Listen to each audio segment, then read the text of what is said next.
Good afternoon, everyone. There's still a lot of people in the break, but I want to respect the time, respect the people here on time so we get started. I'm Mike Zisman. So by process of elimination, that must be Harvey Silverman. You're Harvey. I am Harvey. Thank you. Welcome. This is an hour 45-minute session. So we're going to take a break to stand up and stretch at an hour and 40. About an hour. But we have an interesting format. You can remember college courses where there was lecture and discussion group. I certainly do. We called them recitations when I was in college. We're going to skip the lecture and go directly to the discussion group.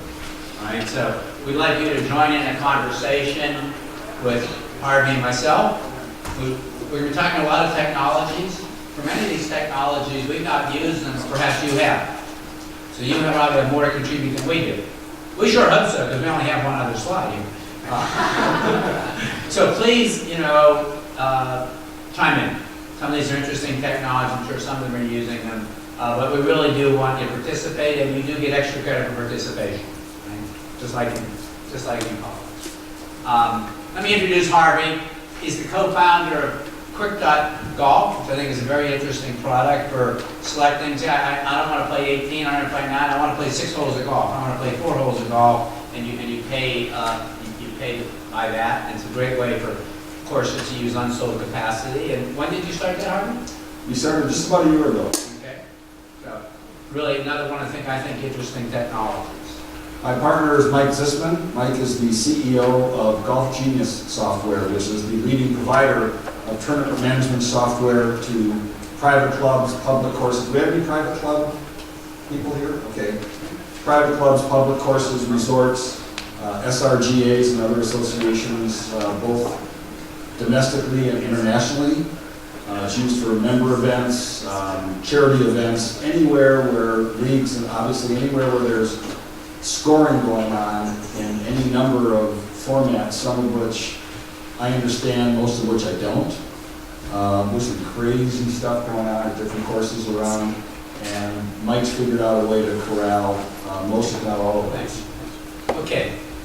The title of this was How to Increase Revenue, but I'm in business like all of you. What we're really interested in is increasing profit.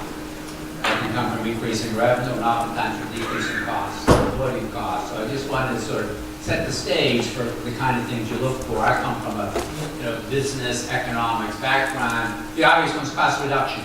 We put in a system, we replace a bunch of people, that's cost reduction. Cost avoidance is where you eliminate future costs, right? And that can be sometimes very difficult to judge. A lot of people use cart systems for cart control to keep people off of bad areas where carts can flip. And when they flip, they sue you, right? So using those things is hard to measure, but it is a good example of cost avoidance. Value added is, it just works better, right? And we all see examples of that. It just works better. I can't quantify it, but I know it's an important part of what I do. And then, of course, what we really the easiest to measure is revenue generated. Can I generate incremental revenue through the various things I do on a golf course between green speeds? And I wanted to add here, offers can be bundled or unbundled. And one example that I really like, several months ago, I was playing golf in Dallas at the Cowboy Club, which is an Arcus property. And it's a totally bundled offer. You pay one fee, and you're kind of a member for a day. And it was really nice. You want to go play more golf? Go play more golf. All the food is free except for alcohol. But you're kind of a member for a day. I honestly don't know what they charge you to be a member for a day because I was someone's guest. So I honestly don't know, but it's a very interesting. Arcus owns a number of properties. I think there's anyone from Arcus here? Jeff Levine. Roughly, is this a reasonable rendition of? I really like it. Exactly. Yeah. Yeah. It's a very nice club atmosphere, very high end. Works really well. It rained the whole day. That's the only thing. Haven't figured out how to control that yet. Yeah. Still working on it. Here's my favorite example of unbundled. I made, it's not in golf, but made reservations with British Airways for a business class ticket. And he said, well, we don't give you a seat until 24 hours in advance unless you want to pay $108. Like, you gotta be kidding me, right? Now there's an example of an accountant's dream, what I call a market nightmare. But you can either unbundle the airlines do. Right now, if you want to check a bag, it's more. If you want food, it's more. So one of the ways to think about it is what do you bundle, what do you unbundle?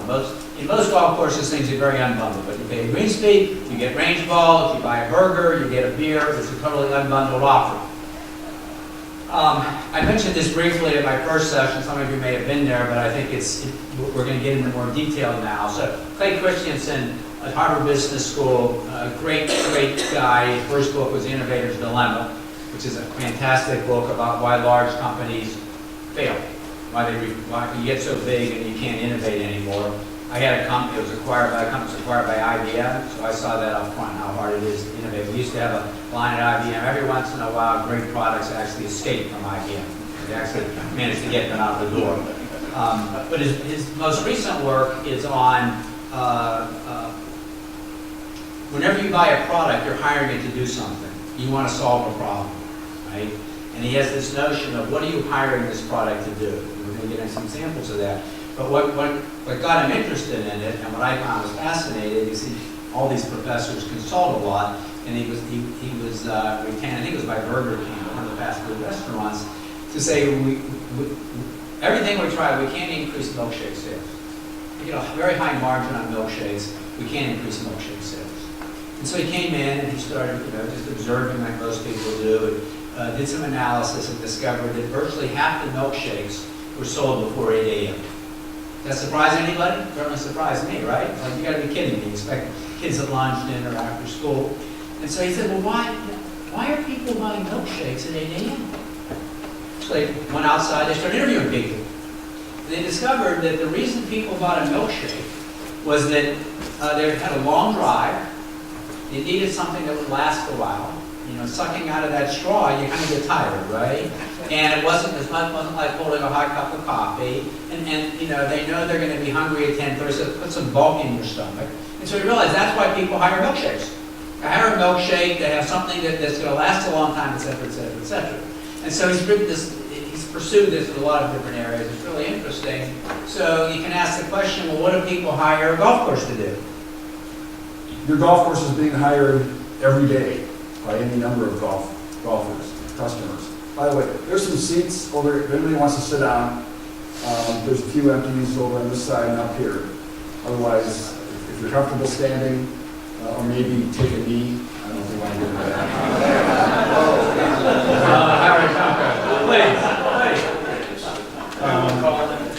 So, your golf course is being hired every day. The questions we're asking here are, why are golfers hiring your golf course? Is it just to play golf? Is it to relax and have fun with their friends? Is it to go out and improve their skills? Any number of things. Time with family, mom and dad and the kids going out to play golf. Entertaining business associates. That's certainly been a big part of golf for years. Don't know if it's quite as active as it used to be, but still, it's happening in a lot of places. Or is it just to spoil a good walk, as Mark Twain told us a number of years ago? So exercise is involved in this, health, any number of reasons why a golfer is hiring your golf course. My question is, why do you think they're hiring your golf course? What do you see going on as a reason why people are coming out to see your golf, to play and participate at your golf course on a daily basis? Anybody? Other than what we have up here? Convenient and cheap. Convenience and cheap. Okay, but there has to be a reason for them to want to participate, even if it's a convenience and cheap. Doesn't there? Yeah. Most of the ones I see are the same guys in the same groups. It's a social networking. Okay. Yeah, that's really key. They Yeah. all want to be able to up their ability to be able to use their footwear. Well, I think you hit that. I mean, for years on our website, you used to start out with golf as a social game, right? And I think we sometimes lose sight of that. I'll never be a good golfer. I'll never be a good golfer. Maybe I will, but I don't. But I love the game. I play a lot of golf with my wife. So when I play golf with my wife, I'm buying something different than when I play with 3 other guys. Very different. And it's different when I go on. Next week, I'm going to Sand Valley with 7 guys to, celebrate someone's 70th birthday. So I think about that a lot. Like, what is it people are looking for in a public? I think a lot of people play in golf leagues really for the camaraderie. In my own view, I have the good fortune of belonging to a few private clubs, and I say the closest a public golf will ever get to the camaraderie of a private club is golf leagues. You hang out, you do things. A lot of these are 9-hole leagues, and then it's into the grill room for burger and beer. To get a feel for this, for example, I joined a golf league in the Philadelphia area, in a really nice public course. And the first week, we go out, we all show up, it's 9 holes of golf. We go into the grill room at like 6 o'clock, the grill room's closed. It's like, you gotta be kidding me. I assume, you can tell me, I assume there's more margin in the grill room than a 9-hole green fee, right? So like, what are you thinking? And it's this whole point, what's the product you're selling? What is someone buying? They're buying, let's play 9 holes of golf and go have burger and beer, right? Well, if your grill room's closed, you're not thinking that way. So I think this issue of, what is someone looking for is something you really need to think about because it affects the technologies that you'll use. A lot of the technology is software-based. Everything is software today. Scott McNealy was the founder of Sun Microsystems. He used to talk about his computers as shrink-wrap software. Yeah, there's a lot of metal, but what you were paying for was the software. And that's true. Your iPhone is software, right? Your iPad is software. It's embodying the device, but it's software. So some software basics. I tend to have been in the software business forever. There's horizontal solutions. I like to say we do a whole bunch of things medium well. We do the accounting system, we do the T10 system, we do the POS, for your website, et cetera, et cetera, et cetera. Or there are very deep solutions. I do one thing really, really well. And I call that depth over breadth, and that's sort of the fundamentals of the software industry, whether it's golf or healthcare or banking. We do everything medium well. That was an IBM in its glory days. We do everything medium well, and we can, one throat to choke. Everyone likes that. I'd like to have one throat to choke. Or you do one thing very, very well. I'm in the golf shop at Marion a lot, just talking to guys and stuff like that, and they say, Mike, someday someone's going to just do all of this. Maybe. It's going to be me. It's going to be me, I'll tell you that. But by the time they do it, there'll be the next new thing. There's always going to be innovators at the edge doing new things.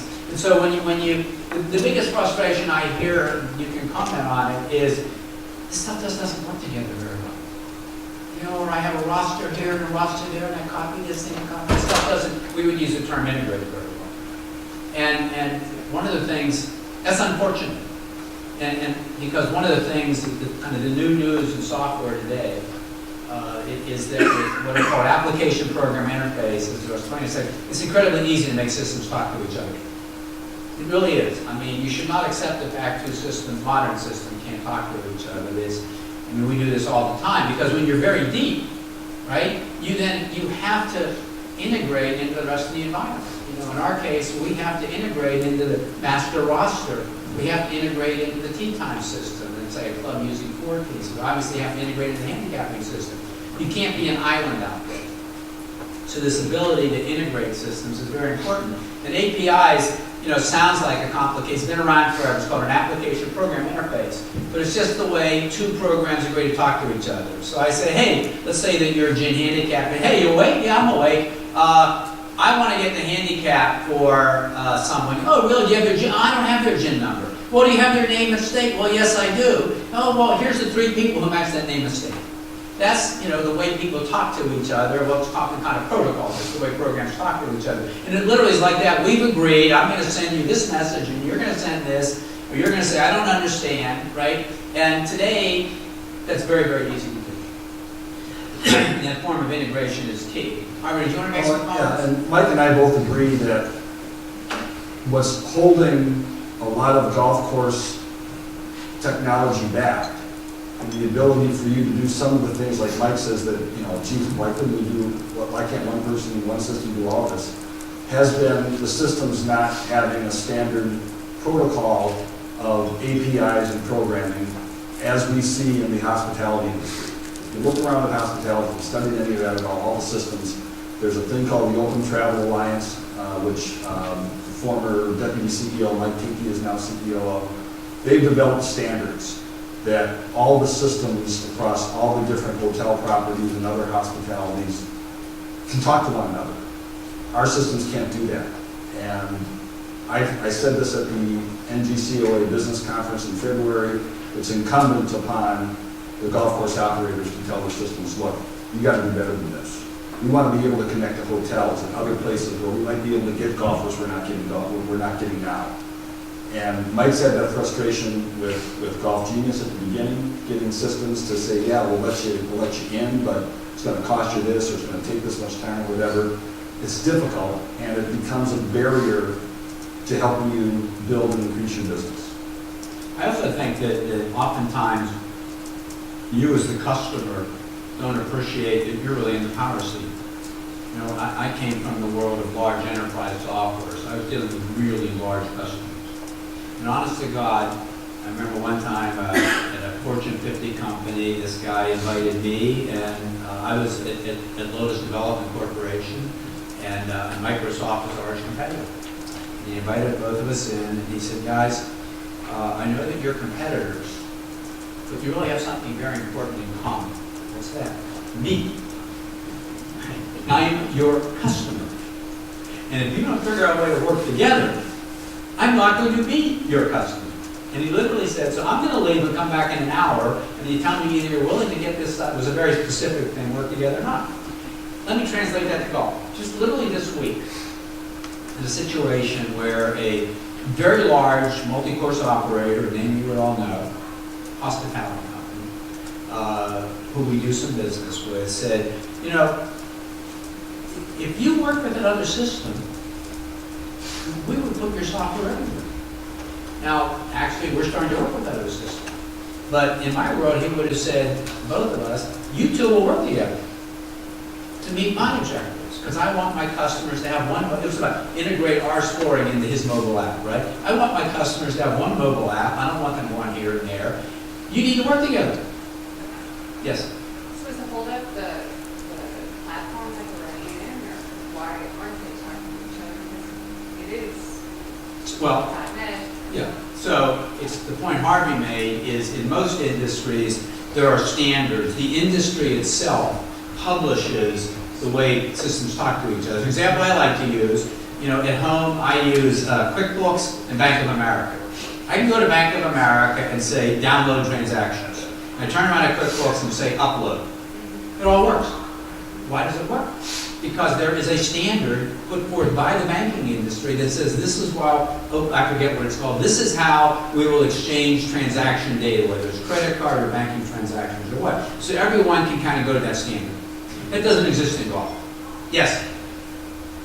So I think that's required is a true statement that is not debatable. I think the challenge, though, is that we're an industry not made up of multi-course operators like a Hilton and a Sheraton Right. and an Omni. Those three could go, screw it, we're 80%. You're gonna do it our way. Right. Or airlines, where even before there's now, I Right. don't know what, 3 airlines now, Right. but Right. there were 6. Yeah.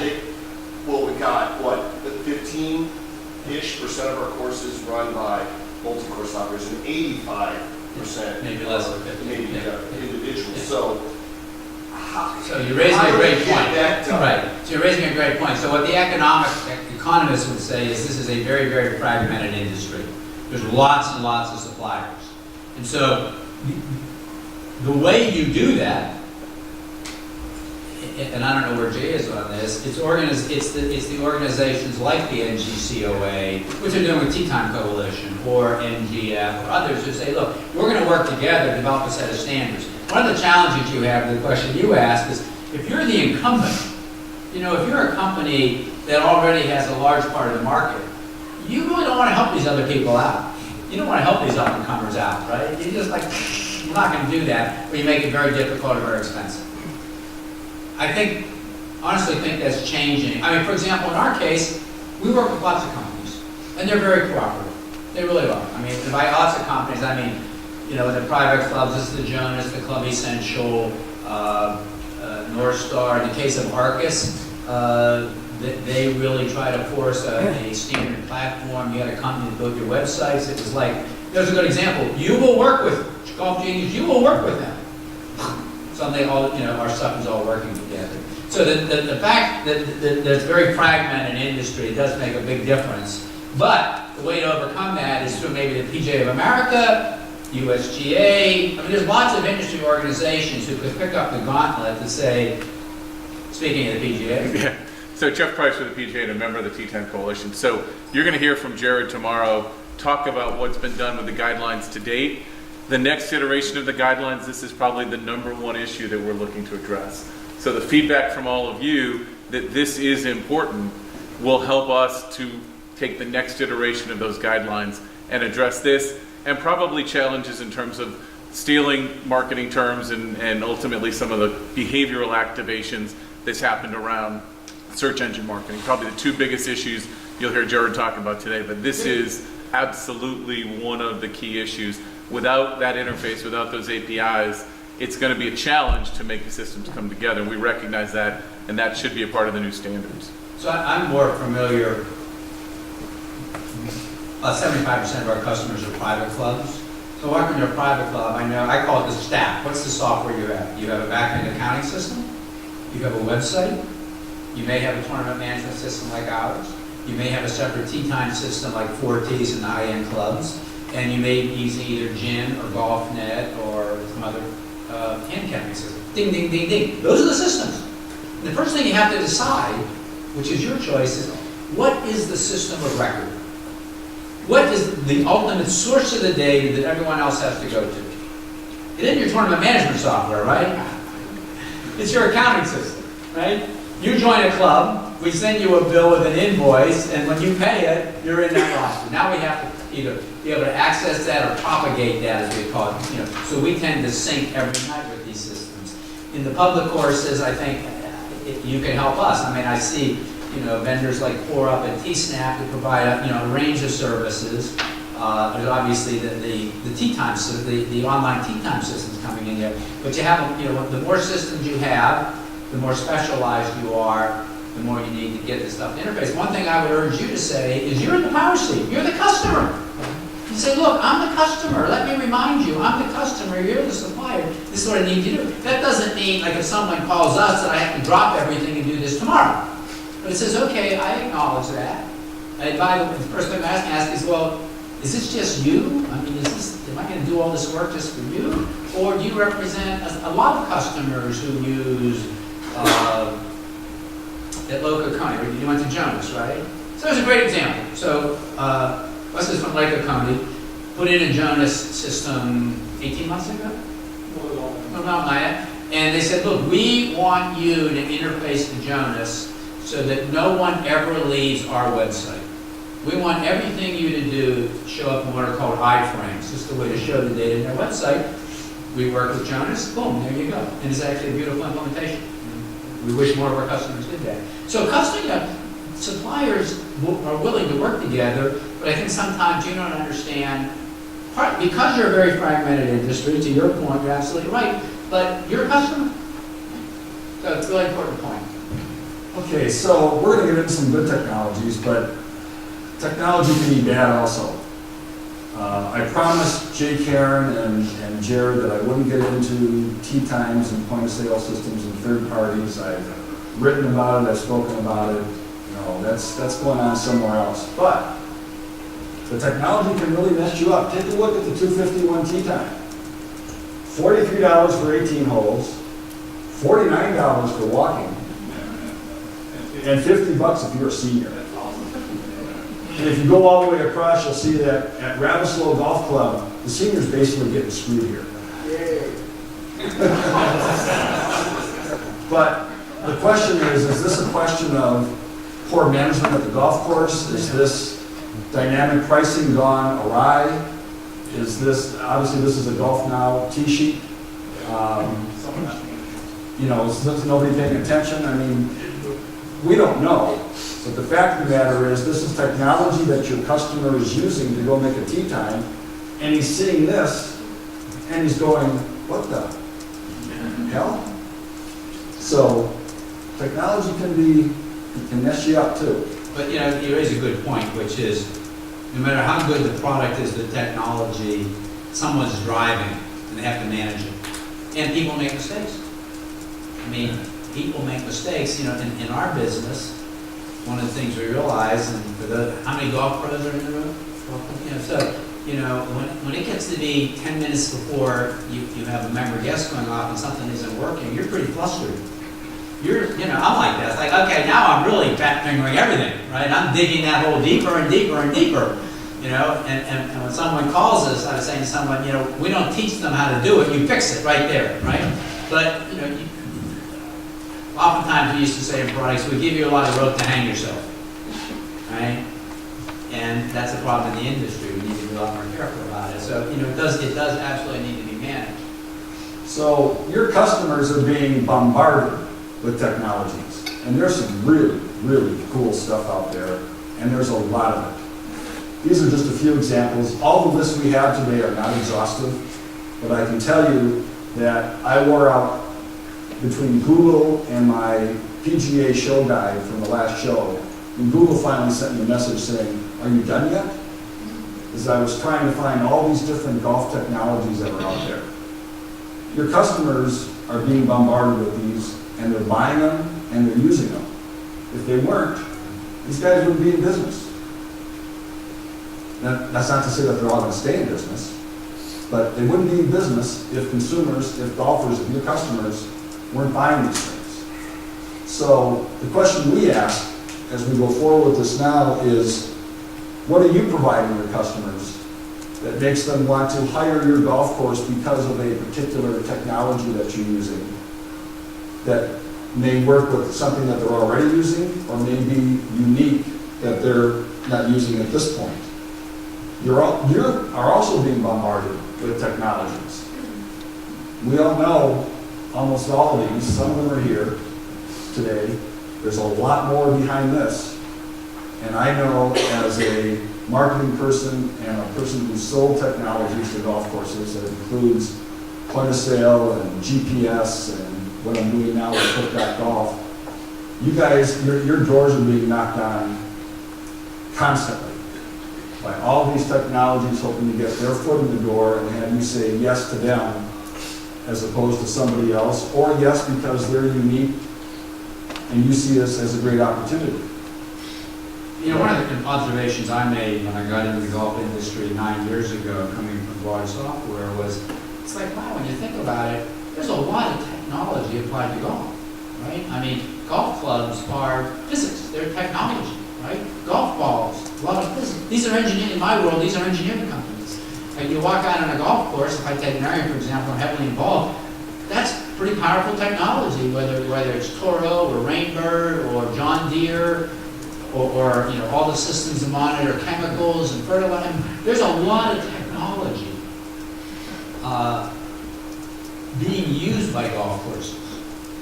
A lot of it is not customer facing, right? There's a lot of technology used to manage the golf course. But in my opinion, and it's changing, been slow to adopt on the customer-facing technology. You're kind of in a situation, I used to joke around about it at Marion, which is very slow to adopt technology. I mean, it used to drive me nuts. We didn't allow range-finding devices on our course until a year ago. Utterly insane. I fought this battle.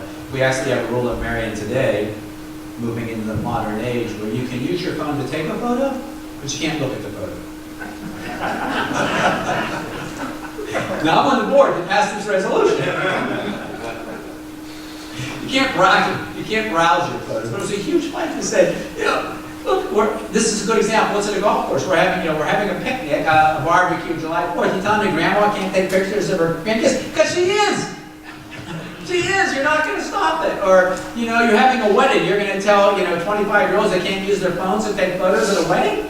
What are you talking about, right? So technology, I call it the Berlin Wall. It will come down. These people are just going to use this technology. It overwhelms you. But, it's difficult sometimes. Courses can be fairly conservative. Someone made a comment earlier. Says, I think Dell did, that, other than the church, we're kind of the slowest technology. And I think that's an exaggeration. I mean, we've seen I think the generation of assistant pros today are very tech savvy, very tech savvy. They have very high expectations, and they use, I mean, they live in this. They're what I call born on the web, or web natives, right? I mean, it makes a huge difference, right? If you grow up with the technology, you know, if it was there when you were born, and you just grow up with it, you accept it. I was joking around in the prior session, you know, when I call my 16-year-old, Daddy, why are you calling me? Is it nothing's wrong? Well, then text me. Don't call me. Don't embarrass me. Don't embarrass me. I don't want to have my phone to my ear, right? That's the world we live in. So, you know, one of the observations I make when you invest in technology, everyone says it's a competitive advantage. It's a competitive advantage for the first guy through the door. After a while, it becomes a competitive mandate, right? I mean, you can't say today, well, we just don't have a website. I mean, maybe you can, but most people, no, I need that. Or, you know, is it reached the point now where you can't say, well, I just don't do social media? You know, we're actually, my company's kind of behind on that in the U.S. When I was in the UK a couple of weeks ago, our international director who really pushed, I go, yeah, that's engage. You want to engage people, right? I mean, what your challenge, in my opinion, and my challenge, everyone's, is to create a community around what you do. It's to create a sense of community and a sense of camaraderie about your golf course, your special offer, right? And that, so things like social media become very important. So, you know, I made a comment at the beginning session, there was literally a CIO said to me, we always want to be on the leading edge of the second wave. We're not going to be the first guys. Like I said, you can tell the pioneers are the ones with the arrows in their backs. We don't want to be a pioneer. We tried that you know, if you're a huge company, it can be very disruptive. Right? But, you know, once the technology starts to mature, people jump in, right? So today to say, well, I don't have a cell phone, I guess. I mean, my mother-in-law, who's 89 years old, has an iPhone. Most people do, right? So it's at some point, I guess the point I'm making is at some point it's no longer your decision. You know, I grew up in the electronic mail business, in the early days of electronic mail business, and I used to say about fax machines, at some point, you no longer had a vote. What's your fax number? I don't have a fax machine. What do you mean you don't have a fax machine? What are you kidding me? You had to do it. And you reach a critical mass where it's just expected of you and you really don't get a choice. And the key thing is to figure out, when do you dive in? Right? When is this important enough? Because one of the, I think, biggest challenge you have is you can't do everything at once. If you walked out of this conference and said, here's 10 pieces of technology that I'm going to go implement, and you did them all next month, you will fail at all of them. Because as you know, implementing this stuff is hard. It takes time, there's bumps in the road, you're going to have frustrations, so you have to make a list. What's the most important? Right, what are the most important things to do, and attack that? So now we're actually going to walk through some of these technologies. So we've developed a couple lists, or several lists within a couple charts. Before we get to the technologies that we think have the potential of enhancing the golf experience and driving revenue, we want to look at the ones that have a direction that may not have an intrinsic value, in this case, to golf courses. These are all consumer-facing technologies, and I'm sure you've heard of some, if not all of them. They don't really have, we don't think, an intrinsic value to the golf course. They may get golfers using these, and they come out and play a little bit more often because of it, but you don't know that for sure. Okay, so are we right about that? Are you seeing these technologies happening that say, hey, you know, that's great, I'm glad they're using them, I'm glad they're here, but I don't know if it's doing me any good or not? That's where we looked at this. We also looked at, I was curious about the number of swing analysis and training aids, like ZEP and Coach's Eye and so on. I don't know if you've seen some of these or not. My question is, especially with millennials who may be just getting into the game and adopting these technologies, is it creating a do-it-yourself generation where maybe they won't be taking lessons or as many lessons as they would have otherwise because they've got these devices that are helping them learn and visualize and analyze what they're trying to achieve as a golfer? I don't know, does that make sense to anybody? Okay, so again, there's a lot more out there, but these are the technologies that we see becoming popular with consumers, with your customers, but really don't have any direct value to you. One comment I would make, I'm sorry, someone have a question? I was going to say, I get it, but I would say there's a strong argument that if you make golf more fun, less frustrating, I get all my yardages, I'm playing better now because I'm watching the Golf Channel Academy, I'm hanging out with my friends on 18 birdies, and I'm going to play more golf. Right. So, Right. I mean, that's everybody that owns one of these companies would tell you is they're driving, they're making golf more accessible, more So fun. think about it this way. Think about it this way. If you read the NGS statistics, there's about 25 million golfers in the U.S. Some people would argue less, but there's about 25 million golfers in the U.S. In the U.S., we play about 465 million rounds a year. If every golfer played just one more round a year, you would move that needle 5%.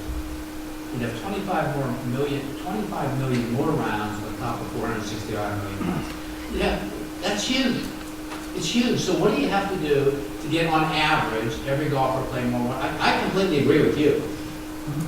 Most people play golf, in my opinion, even in a club like Marion, it's a social game. We're out to relax and have fun. You know, last Sunday, I went out on the West Course with my wife and my son and his girlfriend.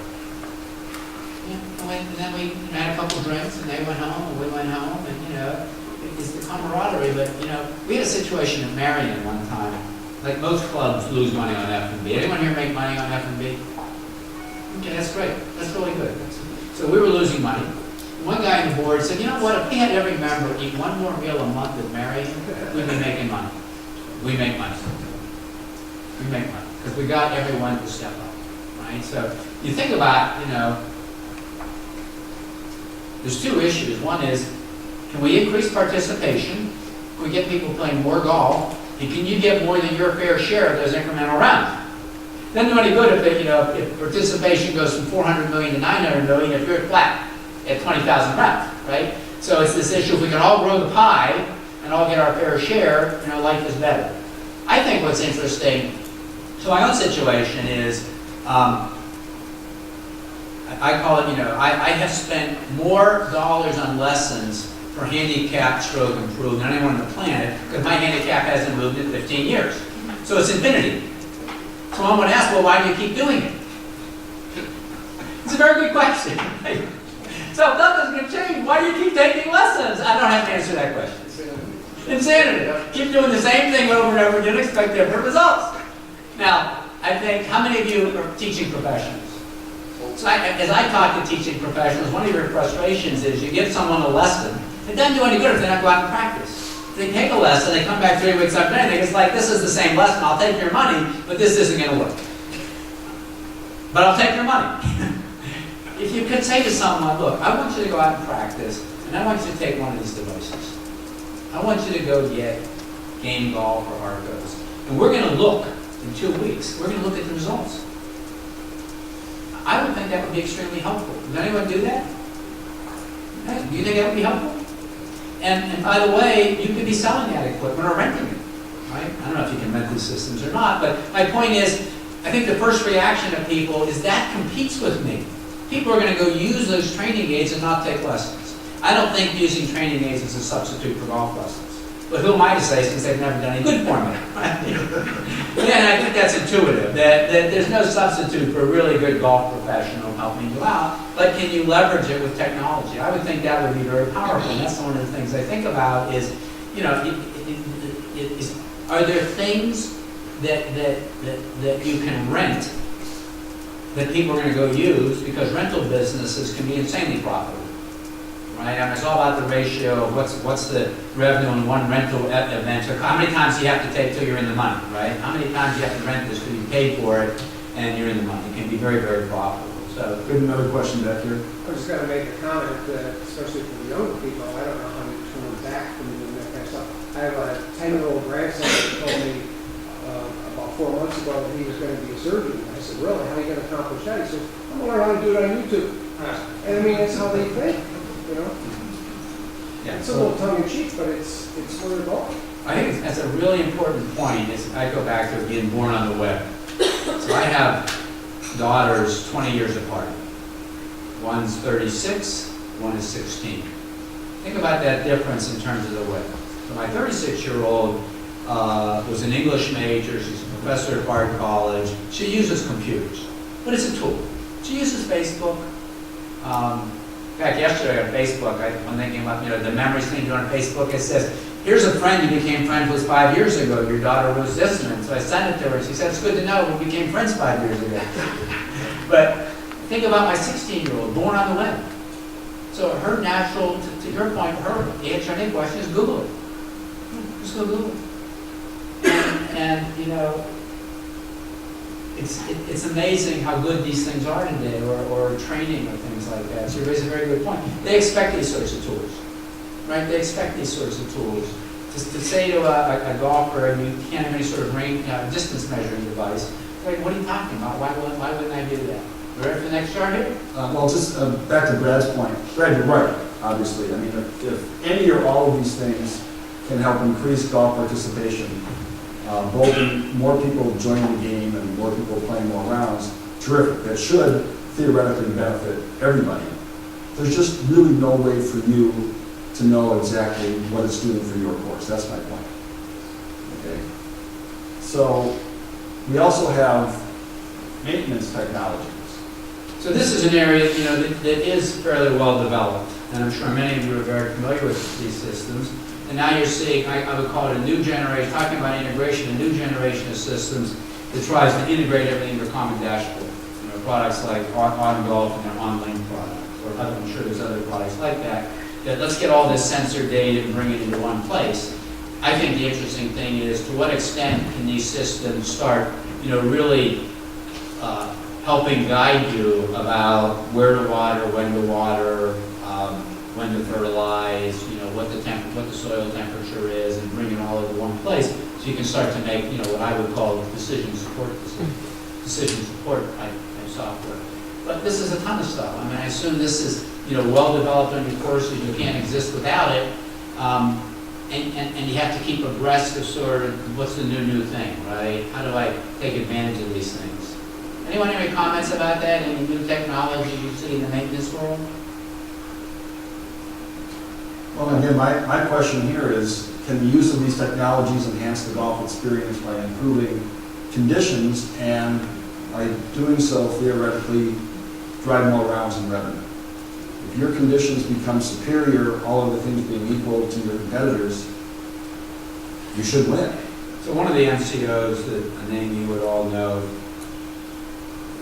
made the comment, at the end of the day, course conditions matter more than anything else. People agree with that, disagree with that? Someone say no? No way? I don't agree. I mean, it's a hopeful thought. I'd like to think that if we have the best greens, and if we keep our course the best between the rows, talking public courses right now, yeah, that's what we run, we're going to win. But the reality is, if somebody has to drive past 2 golf courses in LA County, somebody has to drive past 2 golf courses, and both of them have inferior course conditions, but are closer and less expensive, they're going to win for that guess. Mm-hmm. But not always, not every round, but they're going to win the lion's share of that round based on geography and price. Most people agree with that? Yes. You don't have the Some of consensus. the green gives you a competitive advantage if you start today. Like country clubs, it's a bigger decision. You're putting, $100 grand into one of your really nice club or something. And so they care about different things than whether golf or someone, like a $30 golf course. Right. It's a whole different thing. Right. And a lot of that is based on price, right? You're at $30, $60, Yeah. $70. So at the 30, I think to that point there, your course condition is critical. Cheap prices. yeah. Yes. I think it's more a question of perceived value. So for some people, if I can play for $8 and I got to play in the parking lot, that's okay. Yeah. That's all I want to spend. Yeah. Other people say, hey, I would even I park in the think- car there. Yeah. No, these these are complex topics. You know, I had an experience this year. My wife and I play a lot of golf together. We tend to plan our vacations around golf. We went back to Aruba. You want to play golf in Aruba? There's only one golf course in Aruba. I was there in 2004. And the conditions were horrible. I went back. My wife and I actually planned to play 3 rounds of golf. We hadn't played in a while. We live in Philadelphia, so it's the spring. I play 3 rounds of golf. Show up at this golf course in Aruba, and it was not cheap. I was actually rather stunned at the cost. I guarantee you it's substantially worse than any golf course represented in this room. I mean, I wouldn't even call it a dog pasture. It was gross. So we didn't come back. Well, does that golf course operator know that he lost 4 rounds of golf because of this golf course? Of course not. You know, one of the things people talk in business is most people don't tell you when they leave. Just go. I'm just going to go. Some people actually do you a favor, tell you, I'm telling you why I'm leaving. I'm not going to do business with you anymore. So I think that, you know, the point about price points is absolutely correct. People have lower expectations at 30 than they do at 100. But at the margin, you know, part of this is, can I conserve water? I don't know about you, but you know, where I am, we get more and more concerned about not being too dependent on city water. Because it's hard for me to believe this, but the township thinks bath water for babies is more important than water in Greens and Marion. Personally, I don't understand that, but I'll never understand. I mean, you know, so you know, we don't have a right to city water, and so right now we're putting in new pump houses and doing all sorts of stuff. But you know, water's expensive, and particularly when you don't get it when you really need it, right? So a lot of these technologies just let you obviously sustain yourself. All right, so we're about halfway through. We're going to talk about our best bets for real impact.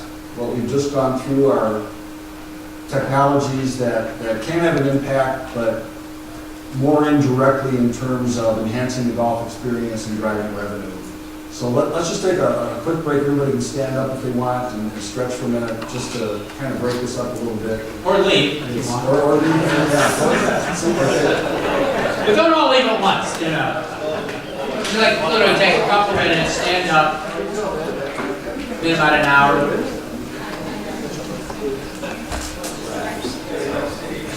So you saw your name. Are you working on the 48-year plan to the next iteration of Gen?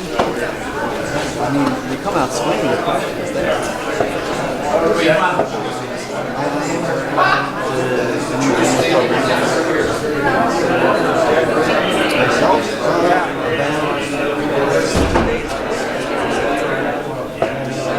That's been part of the issue. A lot of people, I'm not this guy. I'll speak with his weekends tonight. I'm from the Southern California Golf Association. So unfortunately, we sit next to a guy from the Golf Association.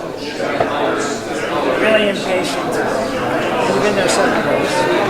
I've been at USGA 4.5 years so I still do.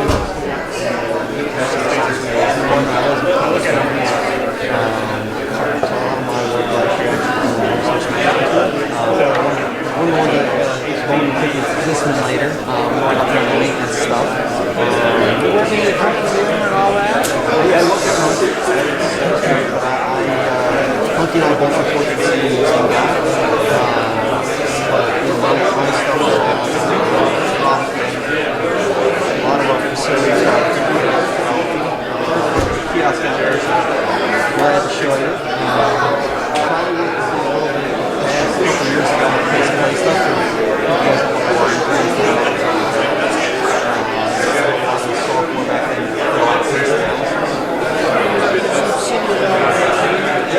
Since I ran into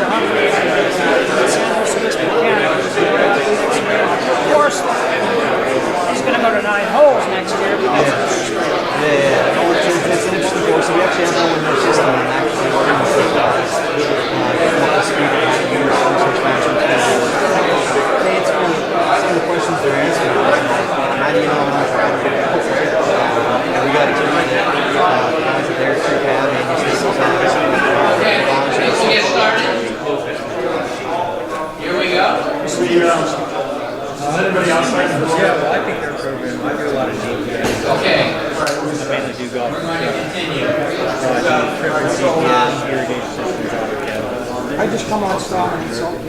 So we should all. Thank you. I met him out there. So I want to emphasize the point Harvey made. These lists are not exhaustive, and the logos we have up are in no way, shape, or form we're endorsing these players. This is trying to give you a sample of what's out there, and for many of these, you may well have more experience than we do, so we'd love to hear what you're doing. So let me start with golf simulators and tracking devices. What I find interesting in the golf, and golf simulators is a good example where the prices start to come down, right? To the point where, hey, maybe I can afford to put this in my facility. So if you're in the Northeast, where you have a 6-month season, can I bring people here using golf simulators? And we see a lot of golf's on is right out here. There's a whole bunch of people competing in that space. How many of you? Do any of you have golf simulators in your facility? And how does it work out? We just got the golf on, and it's just it's been overwhelmingly positive. Yeah. Just one? We just have one, but I work for a golf association, so we've got 39 people in our buildings that are golf facilitators or whatever, administrators, and they thought it was the stupidest thing ever until it came in. Right. And now we're up all night playing golf. Yeah. Is that at Poppy Hills or At Hills. at Hills? Where'd you put it? In the restaurant area. Yeah, we're going Dave Buster's. Exactly. And you charge a per hour fee, or how We do you haven't figured out generate? how to monetize it, actually. We're using it for content, and then we're also, it's helped us book events, and so it's just like if you own a bar, it's Right. giving people in the door. Yeah. Can't find a gracious way to really figure out how to monetize Yeah. it. No, I think this is sort of the next generation of video games. These things are coming down enough in price, and there are people saying our target market is bars, hospitality events, and it can be very engaging. Now that's a case where I think you can engage golfers and say, hey, that was fun, let me go try it for real. But I've seen, Wes, you have it at Lake County? Yeah, we just got it this year as part of our teaching program, so Okay. all of our teachers have it. So if they have bad weather, they can just shut the doors and they can actually play golf courses. They're now trying to get it where they actually, get the golf courses we have, there's 6 golf courses we have there, so if you have trouble with one hole, Yeah. you play that one hole and work it with your teachers, so. There's a great example, in my opinion, of something that's really creative. You booked a golf lesson, the weather's horrible, normally I would call and say, we have to cancel and lose the rest. Now, why don't you come in and maybe I charge less, maybe I don't, but we're gonna have a lesson. Oh, by the way, we can get very specific. That, to me, is the kind of thing that starts to get really creative when you think about various ways to teach. So we see this, we're just putting one in Marion. Or we're about to go put one in there. We have a upstairs where in the winter it's literally just a net and you can go hit balls. Right? And it gets used, but not greatly. We're going to put one of these in, and we think that I think we'll get a lot of use. We'll find out. We have room for 2, so we're going to bring one in, and if it works, we'll put another one in. But I think again, it's an interesting way. And what I like, you're seeing the costs go like this.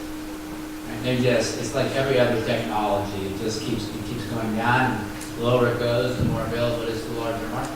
Anyone else have any experience on this they can contribute? Yes? Yeah, we have an About Golf, and we just got it this past spring, so we really haven't been able to figure out the monthly piece yet either, but we're expecting as we move into fall and winter, there's going to be much more opportunity for it. So this is a rather new phenomenon of golf courses buying and installing these. I've always been amazed walking through the PGA show every year that these guys are there, the same ones year after year after year, and I'm wondering how the hell do they stay in business given the expense and what I thought was probably limited demand.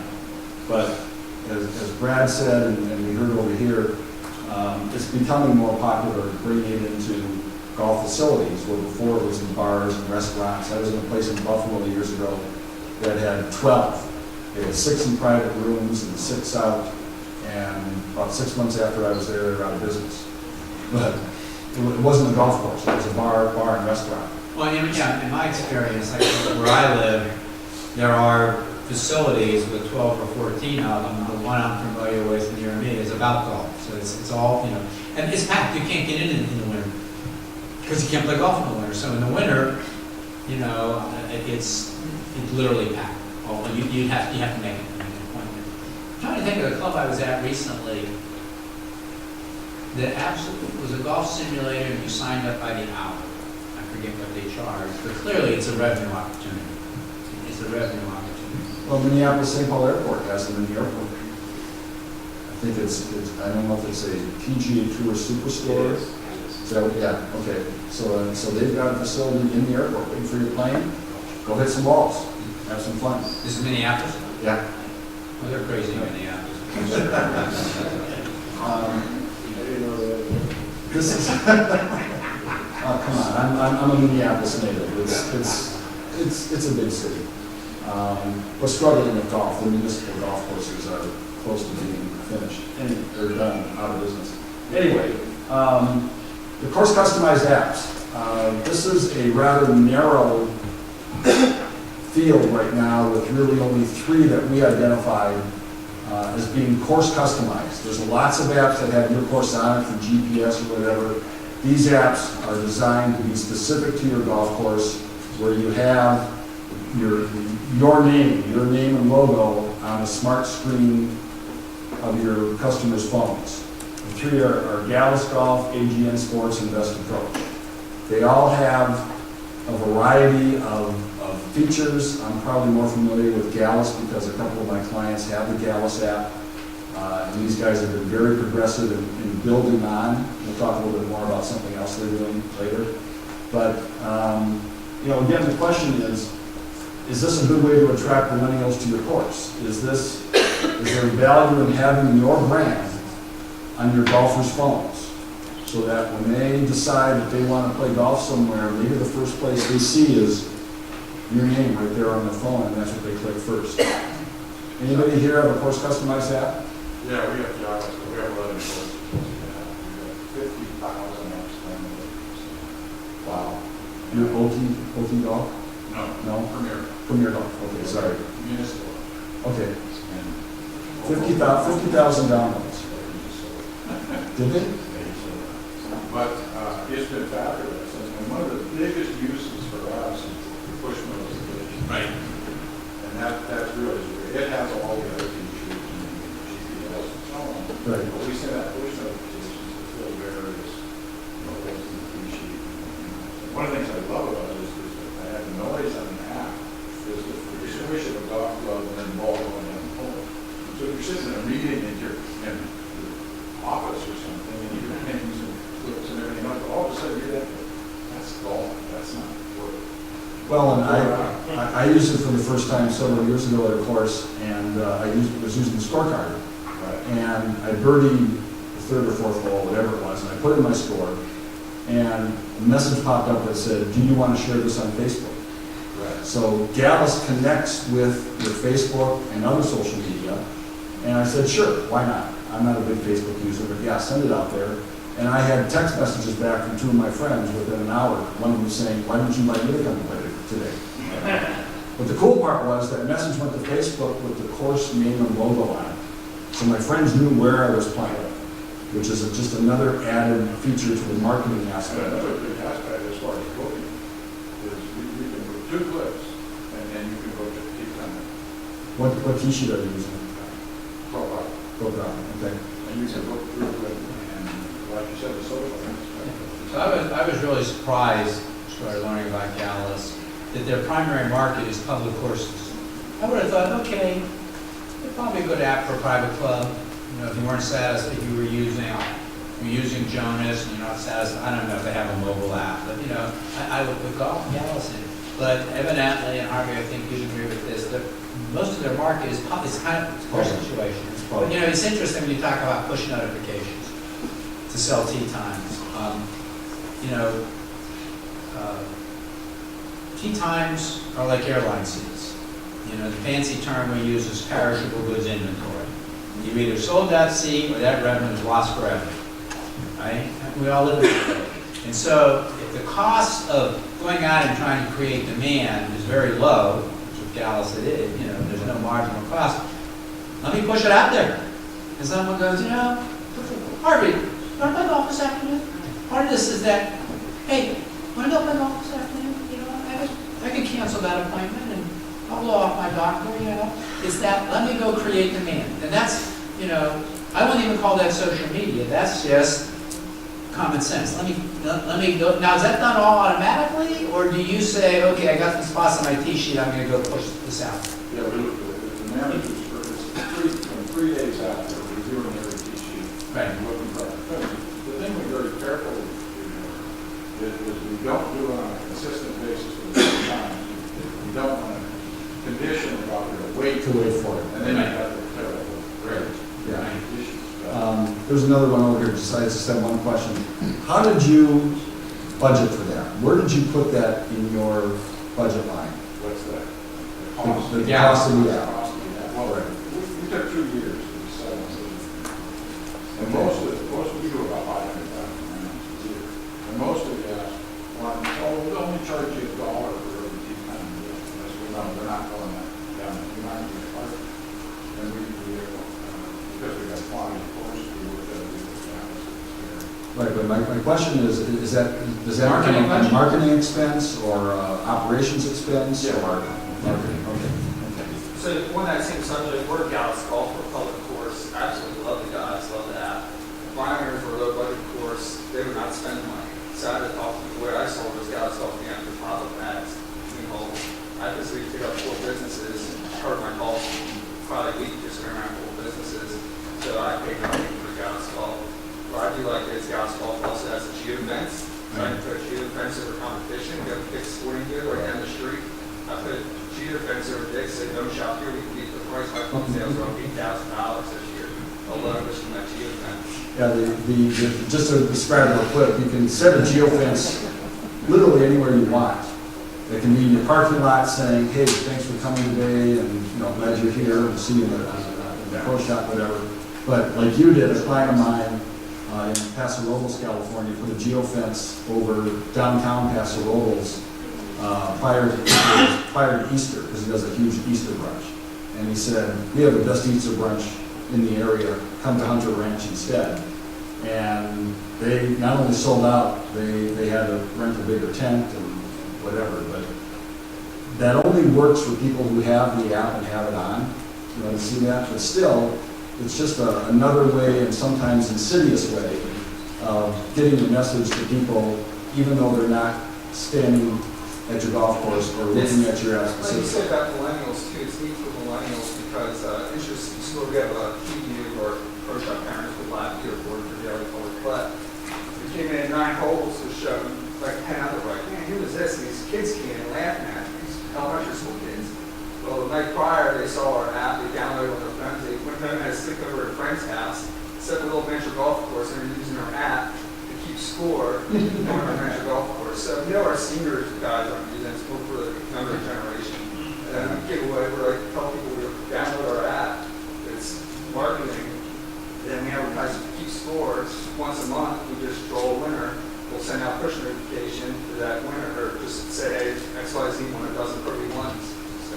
I belong to a city club in Philadelphia, the Union League, that uses an app similar to this. I don't think it's one of these. I use it in 2 ways. One, it's a very large club. There's like 4,000 members. And I'm not there very often. And so their geofencing is, as I approach the club, it comes up in the concierge and my assistant's coming in. Mr. Assistant, how are you? Very, very nice. More importantly, if I park in, the Union League owns a garage. So if I'm anywhere in the city, I can just go click, get my car. When you need it, 5 minutes. Walk back to the parking lot, my car's right there. That is a very, very nice feature. And it's a really, really nice feature. And it works very well. People really enjoy it. Again,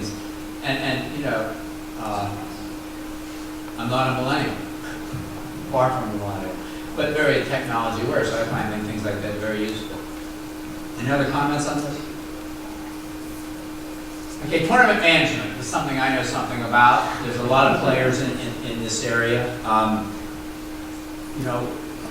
Be very, that's not us. I intentionally put something out. Actually, I already found something else, and I'm not even sure. You know who it is? I have no idea. It looks pretty good. No, that's pretty good. We should buy it.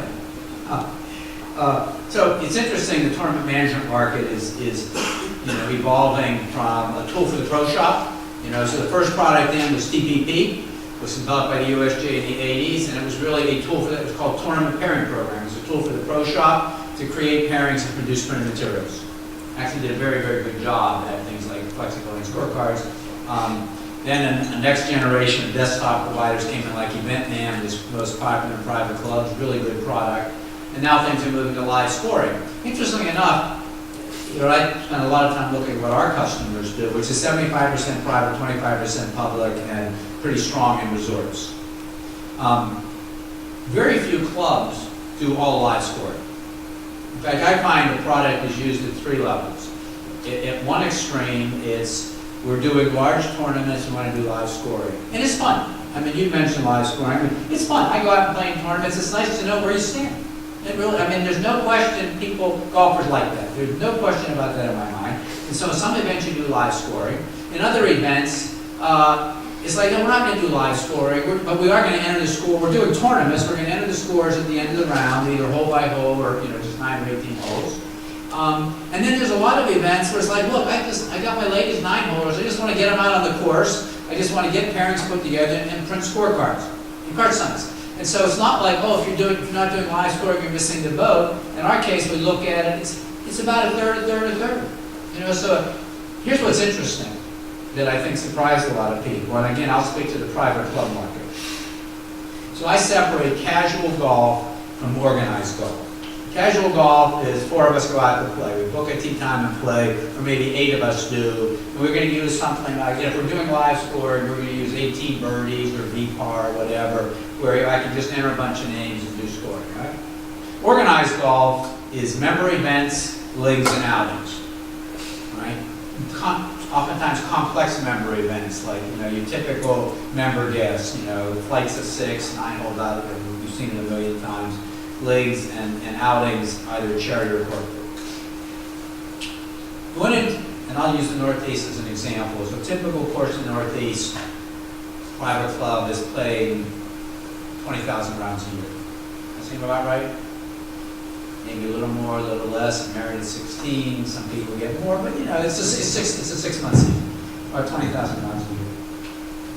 If you went in and said to the head pro, how much of your play is organized golf? Member events, leagues, or outings, a very small fraction.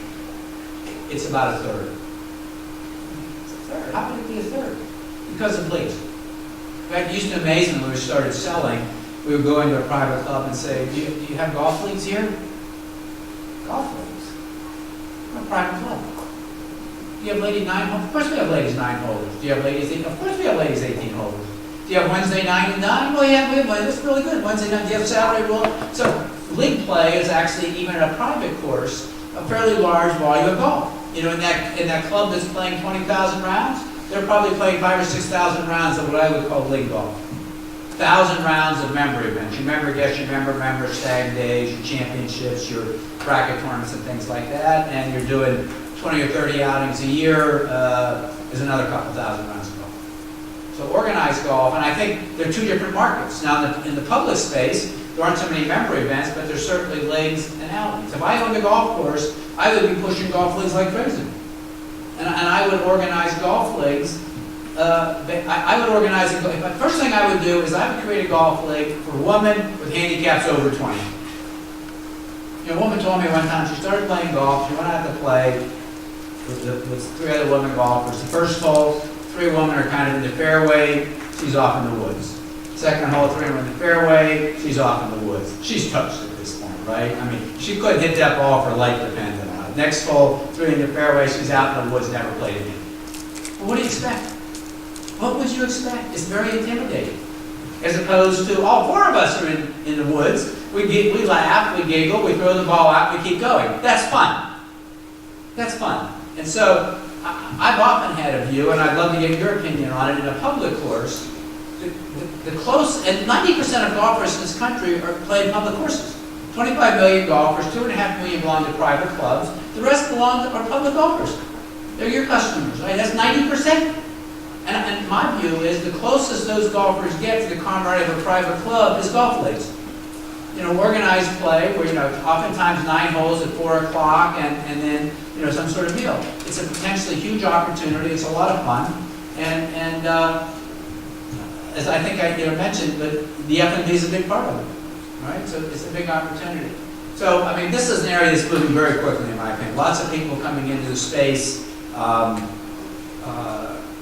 We see, just as a measure in our case, this year we'll do between 8 and 9 million rounds of golf on our platform. It's a lot of golf.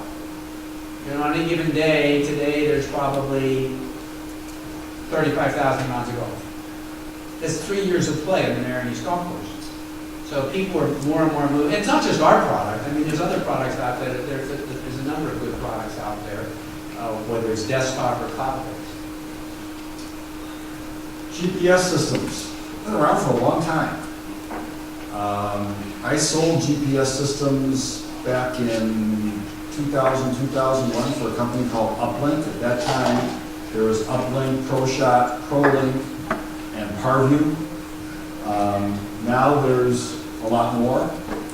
And finally, and it's taken a long time, and I'll give you a little background on this, the cart manufacturers have incorporated GPS and the technologies that they can produce for management of both the cart fleet and the course. It's taken a long time for that to happen. Back in 2001, when I was working for Uplink, we came to an agreement with Club Car.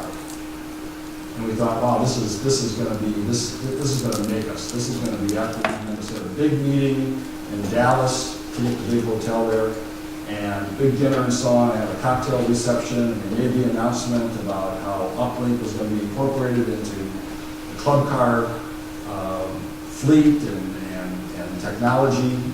And we're all having drinks, and I'm standing with a couple other guys, and Phil, what was his last name? Former CEO of Club. I'm sorry. Yes. Walks up to us. You have to pardon me because this is a direct quote. Walks up to us, introduces himself. We're all Uplink guys, and he says, "Don't fuck this up." Oh, hey Phil, we appreciate the I don't know if that's advice or warning or whatever.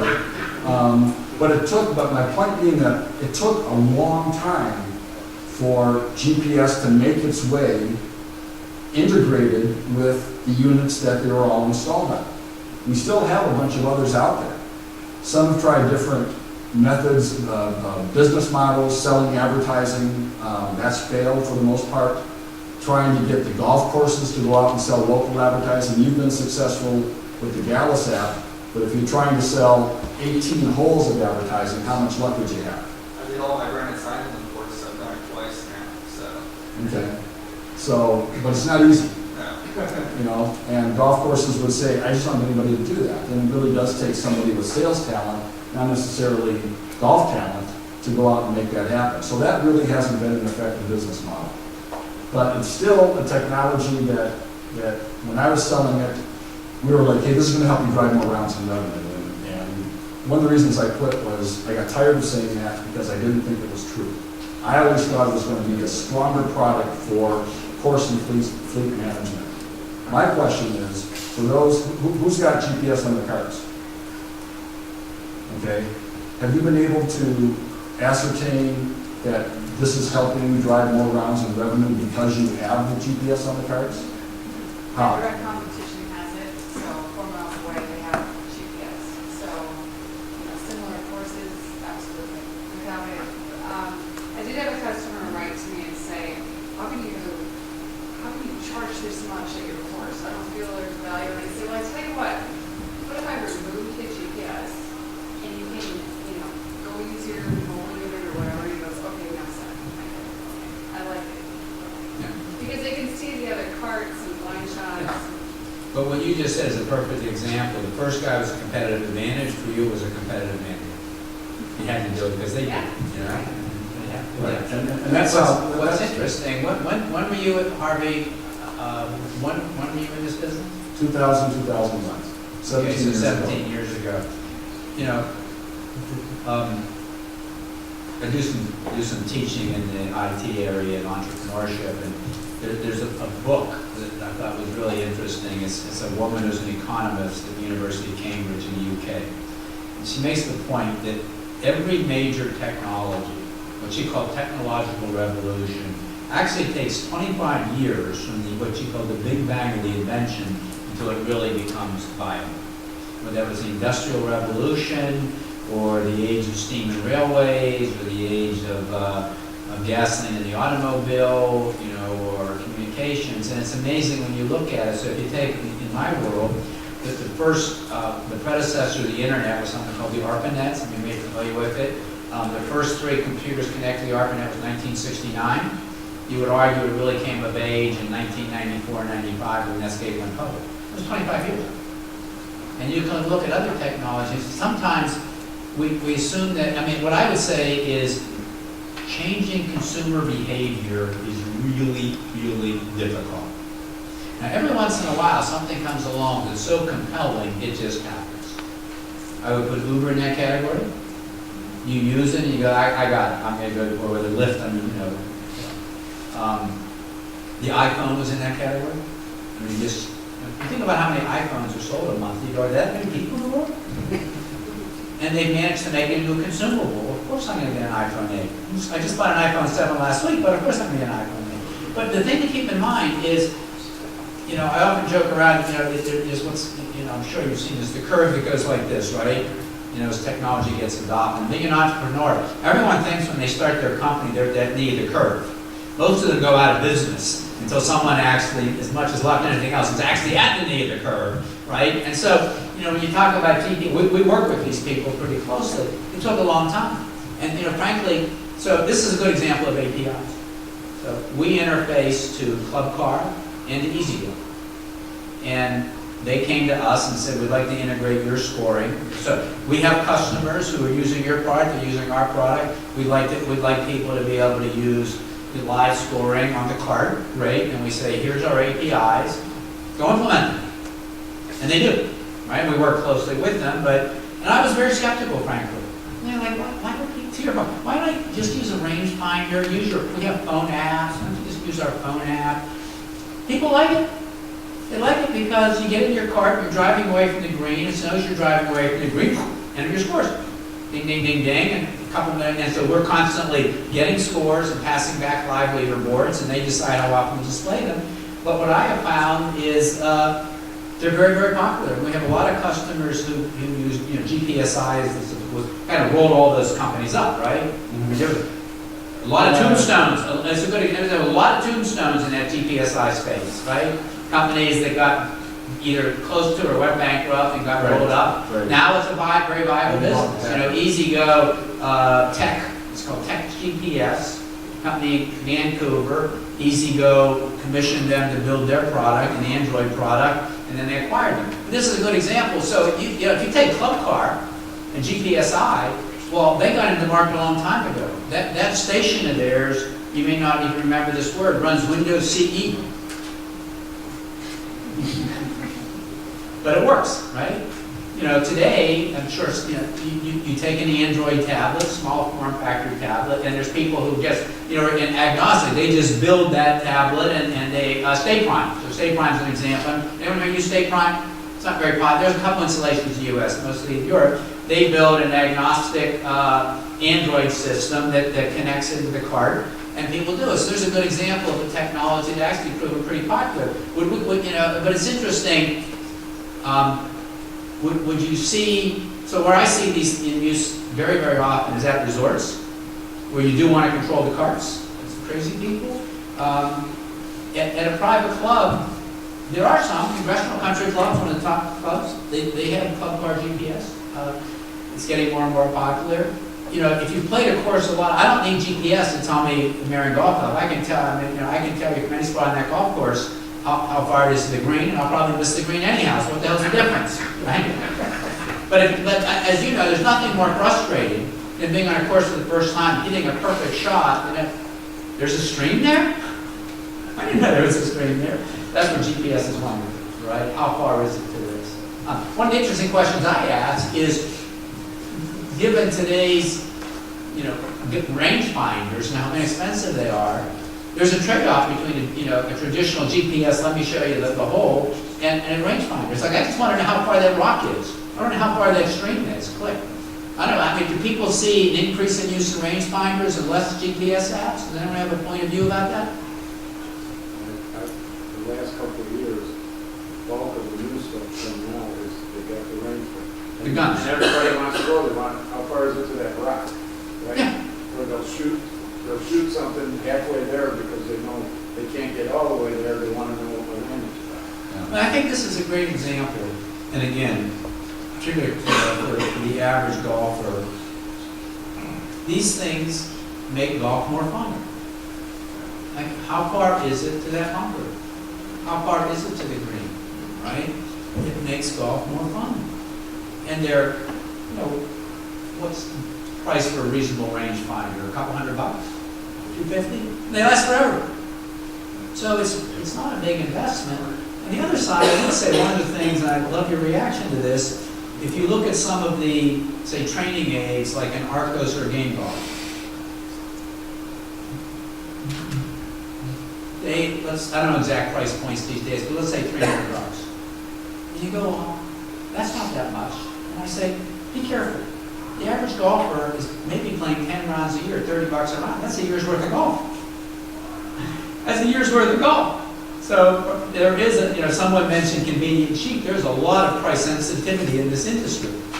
There's no question about that. And so what's interesting, that's why I said, as the price points come down, there's a tipping point where it's just, okay, this just becomes ubiquitous and everybody does it, or you do it because the guy 4 miles away did it, right? It's also valuable for my rangers, for communicating with people that are being bad, or slowing, or if they want to. Well, there's a good example. I mean, so did you see an uptick in your halfway house revenue? Yes. I would think you would. Because it's now, gee, I don't want to stop, there's a line, but hey. Well, you're a ticket item myself.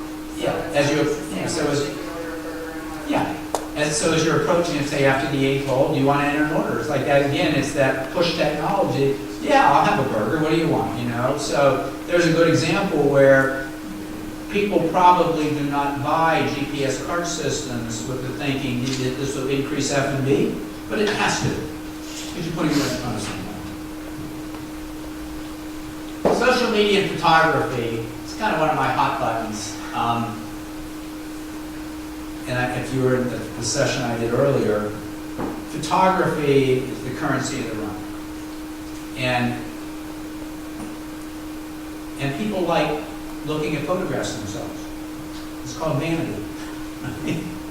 They like seeing their name on leaderboards. It's called vanity. What we see, I'll give you an example and then ask you. So when people run, not just us, but say you're running an event. I'll use Mary as an example. Run a corporate event. We will always have, so first of all, it used to be, we would have a corporate outing, very expensive in Marion.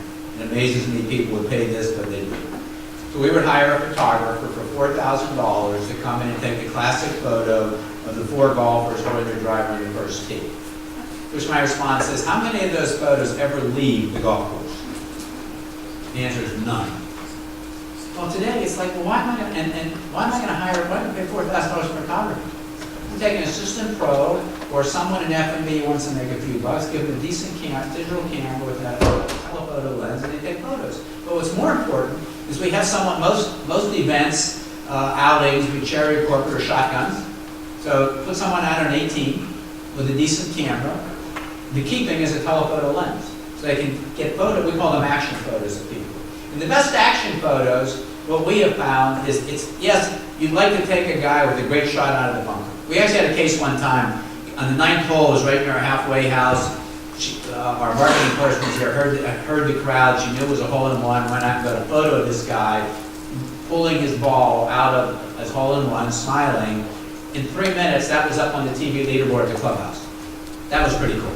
Now that was coincidence, right?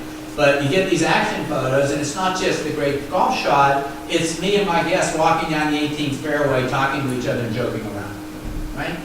And what we find is, and so all these things go up onto what we call a portal. So for every event, it has the leaderboard, it has the tee sheets, and we track how many hits are there to that horrible. So we had an event at Marion on September 1st. For how long is there traffic to that portal? And what does the curve look like?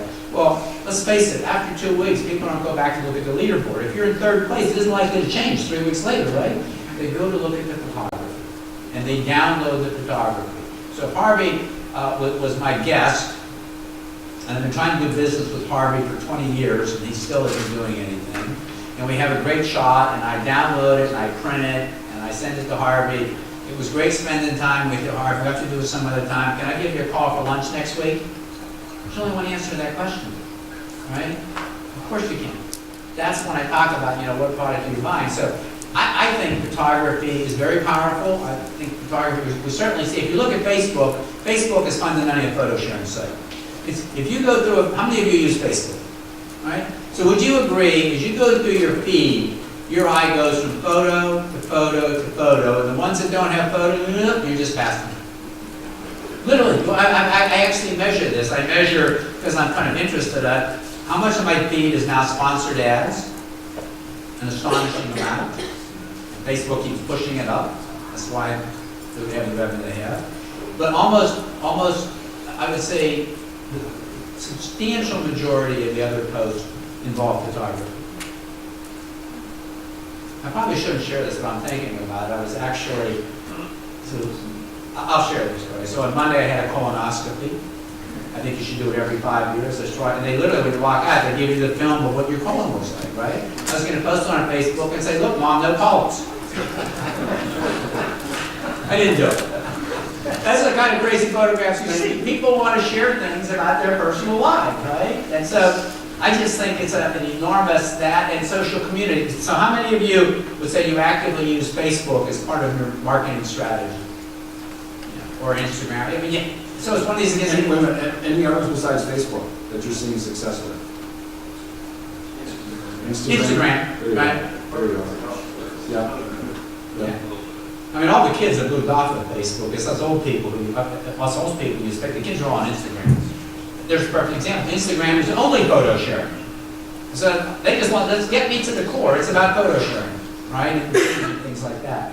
So I think photography and social media is key. I must admit, in our own business, as much as we're into technology, we're kind of behind the 8 ball on it.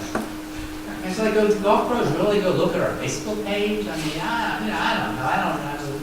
And we have one, but it's not good. But as I mentioned, I was in the UK a couple of weeks ago with our director of international, and he's kind of out there by himself. He does his own thing. And I realized they're doing a lot of stuff, and it has a lot of value. So, and to me, it's about creating a community, creating a sense of community. Before we move on, I have some quick questions about the Disney World model. What do you mean by that? So thank you for bringing that up. So, all of you been to Disney World? So everyone's been to Disney World, right? And you know that when you get off a ride, most rides, they're going to take a photo of you, and you must go through their gift shop, coincidentally, and you can buy the photo. Do they ever ask your permission to take a photo? No. And maybe if you read your contract, in 2-point type, it says it. But my point is, even though, what do you think the uptake is of the photographs they take? What percentage of people do you think buy that photo? I have no idea, but what would you think? I was going to say 4 or 5%. But the cost is so low that, and they, here's the package of, 5 photos for $16.95 or $20.95. My point is, and I'm glad you asked the question, Disney's a superb marketing company. They're a superb marketing company. They're really a logistics company. You ever get behind the scenes at Disney World, they're a logistics company. A number of people have to move around in the day. But they recognize that photography is part of the experience. That they're going to take photos of people, and they're going to want those photos. And they don't ask permission. And so if you were, and I don't know, maybe people are doing this, if you were to have someone just wandering around the course taking photos, put them up on your website, will people who played there go to your website more often to look for photos if they can download them and stuff like that? I think they would, but those are the choices you need to make. Years ago, this probably would not have been a good idea to talk about because you had to buy film. You don't have to buy film anymore. We're at Kodak. They're making digital cameras. So there is an opportunity here. we've only got a few minutes left. Guys have been great. There's a party starting next door in a few minutes. So we came up with a list of what we call up-and-comers.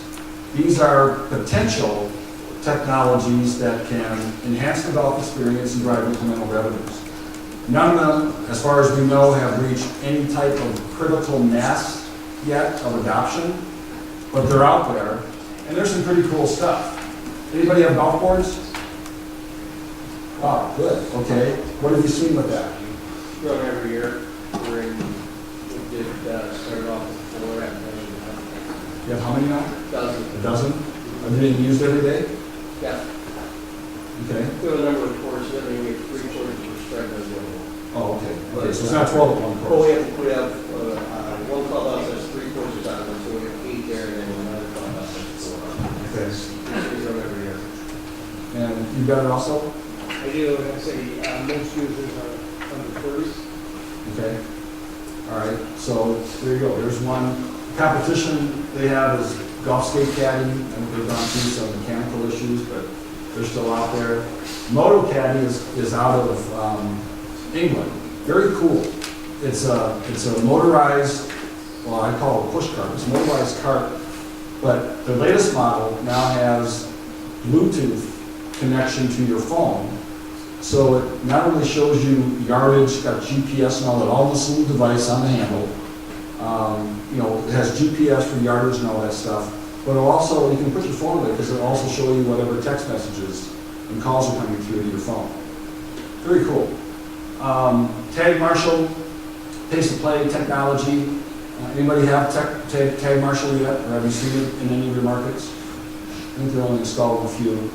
I include my quick golf in this.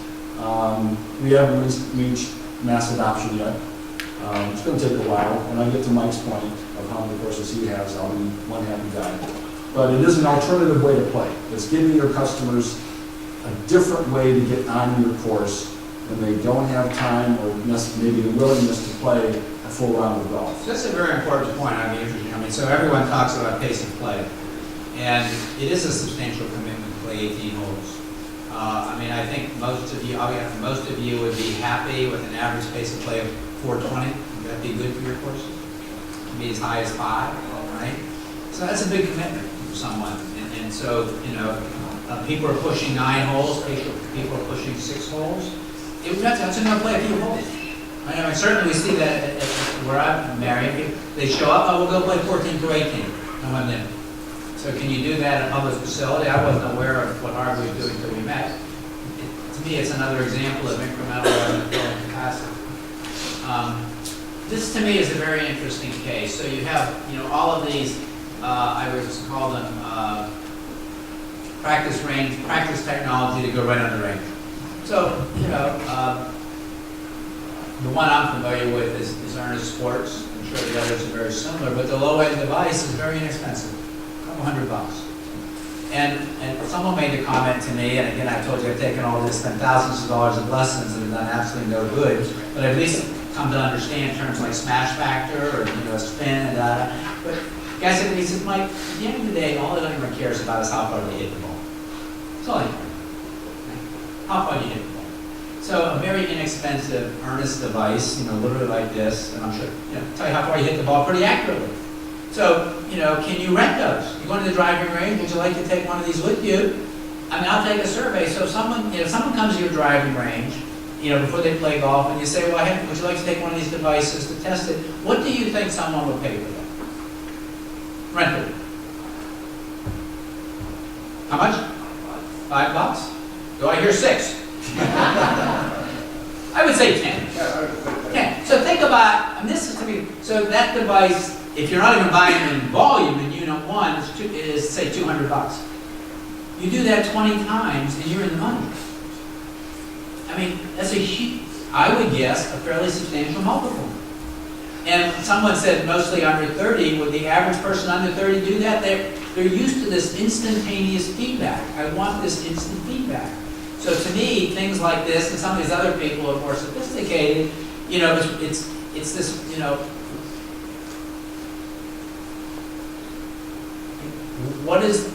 how do I increase the transaction cost, right? The green fee is a driving range, F&B, what else can I do? I think these are very interesting technologies. Yeah, hold on one second. I'll give you a couple of real-world examples of where these are being used. TrackMan range is new. There's one installation in the UK, and they're just in the process of installing at Carl's Golf Land in Detroit. Anybody from the Detroit area? All right, well, Carl's is gonna have this. They map the entire range, and they've got several units out there. You download the TrackMan app, you walk to a bay, you put in what number bay you're in, you hit a ball, TrackMan comes back and says, is this the ball you hit from this bay? You say yes, and now it's giving you all of the TrackMan technology and data analysis for every ball you hit. For the entire range, not just for one station. Very cool. Power Tee is the driving range technology that tees up the ball automatically. Morton Golf in Sacramento, Hagen Oaks has 25 of those on their range, which has 54 bays. They see a much faster turnover of golfers in those 25. They get a lot more play on that. They're open all night because in Sacramento it's 100 degrees during the day in the summer. So they're open all night, and they get a lot more turnover, a lot more play, and they've seen an increase in revenue. As has Tom Apst at Deer Run in Minneapolis, who's seen a 15% year-over-year increase in revenue since he installed 19 on his range a couple of years ago. So there is some possibilities with this. Food and beverage service. Again, going back, Gallus just did an integration with a wonderful food ordering app called Foodio. It's a new company. They're past the startup stage on the East Coast. But here you've got an app that can now order food, and if you're familiar, if you've ordered, pizza online or meals online, or you're specializing on one half pepperoni and half vegetable, and I want thin crust, and I want light red sauce, and Foodio can do all that stuff. So if you're only selling hot dogs and packaged sandwiches, this has no value to you. But if you're in the business of selling some upscale food and beverage, having this on an app, and in this case integrated with the Gallus app, is pretty cool. BevCarts is a beverage cart technology, and there have been several others that have tried this. The objection has been, from what I've heard, having your carts zigzagging all over to take care of a guy who's over on 4 while the cart's on 14. So they say, I want a beer and a sandwich right now. So that's a summoning technology that really hasn't seemed to have caught on. Has anybody tried to use any of the others that? We're using one called 10-4, which is based out of San Antonio, and I really had a tremendous amount of success with it so far. What do you use it for? It's the same thing as BevCarts. So a concierge service kind of thing, you order it and it But comes in to the you. case where somebody really wants something immediately, then somebody can walk shop and go off. Okay, so you've got the staff that will just jump in a car and go out and take care of that, which is terrific. A lot of courses don't. What you're going to see, though, coming soon, there's a course on the East Coast that's experimenting with it right now with the Gallus Foodio app. It's drone delivery. Yeah. It's going to happen. Yeah, that's going to happen. That's going to be very cool. Drone just settles down, here's your burger. Absolutely, drones are incredibly interesting. Huge market. Let's try to wrap up. So, Harvey, you want to run? Last one here, we have again some other technologies. Has anybody seen the demonstration of the robotic mower from Cub Cadet? A friend of mine at Disney World, Bruce Gerlander, saw one, and it cuts beautifully. It's just it's not quite ready for prime time. And his remark, as well as others I've heard, are, boy, if they can do that with fairway mowers, man, we're in. Boom Sky is a weather technology that enables you to have a device at your course with a camera that can let golfers know at that moment what the weather's like. They can see it, they can see the temperature, they can see the wind. We know from weather forecasting, a good friend of mine said once that if there was a weather forecast, if there was a Weatherman Hall of Fame, it'd be empty because they're so often wrong. And you know that it can be raining across town and be bright and sunny and 75 degrees at your course. Group Loopers, the social engagement tea time mechanism that's been in the Minneapolis market for a while, and it's just starting to branch out. Beacon technology is another technology that's coming. You can actually have beacons placed around your course at different places that when a golfer passes will send a message to the phone saying, hey, but you could have one on the green of the par 3 that's got the big lake in front of it. And as they get to the green, the beacon will send a message saying, hey, if you just wrenched a bunch of balls, we got a great deal on Titleist Pro, we want to the golf shop. Come on in and buy some. Pre-swing is here, dynamic pricing. That's been something that a lot of courses have been trying to get their hands around. I haven't seen a full demonstration yet of pre-swing, but supposedly they finally have this automated that would eliminate a lot of the human aspect of looking at different aspects and making sure the price is right for different courses and doing it, would been more manual than automatic. If these guys have figured that out, maybe something to take a good look at. So I think we're actually right on time here, which is pretty amazing. And with this, probably seen this quote from Jay Monahan just this month. It's hard to believe 5 years ago we didn't let you bring a phone on site. It is hard to believe, but it's relatively new. Both I would say for the PGA and certainly the USGA, it used to be, we literally could not bring a cell phone on site. I think when we had the US Open in Marion in 2013, it may have been one of the first years they allowed you to bring the phone on site. They did, because they built a really nice phone app. But at that point, there was a real, and this is a case where the USGA, they're investing in this stuff very heavily. They realize that, referring to the decision to broadcast events using Twitter last year, Monahan said it's a necessity we stay ahead of the curve and anticipate the next big thing. So the question is, what is the next big thing? I'm not sure it's any one thing, right? And it's going to be different for many of you, but it's moving. The technology is moving, and every day, when we talk about millennials, every day there's more of them and fewer of us. Right? The way I think about it. There's people moving on in age, and all these people coming in, they're what I call born on the web or web natives, they expect this technology. So we're going to stop here. We are 10 minutes past time. There's drinks and food here. I'll be glad to stay up if people want to ask questions.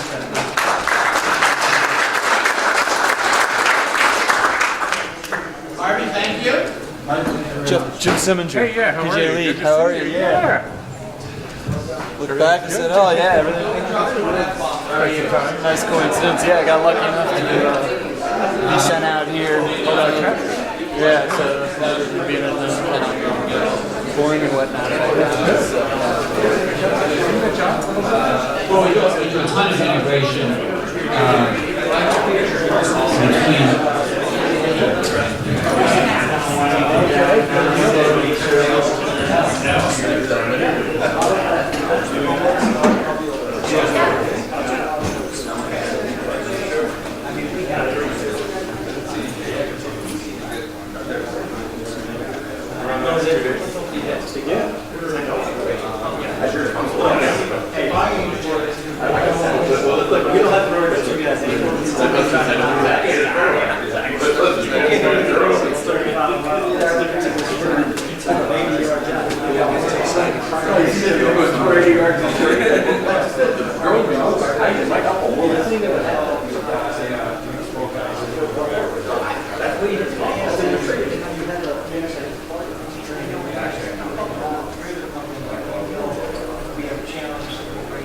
Last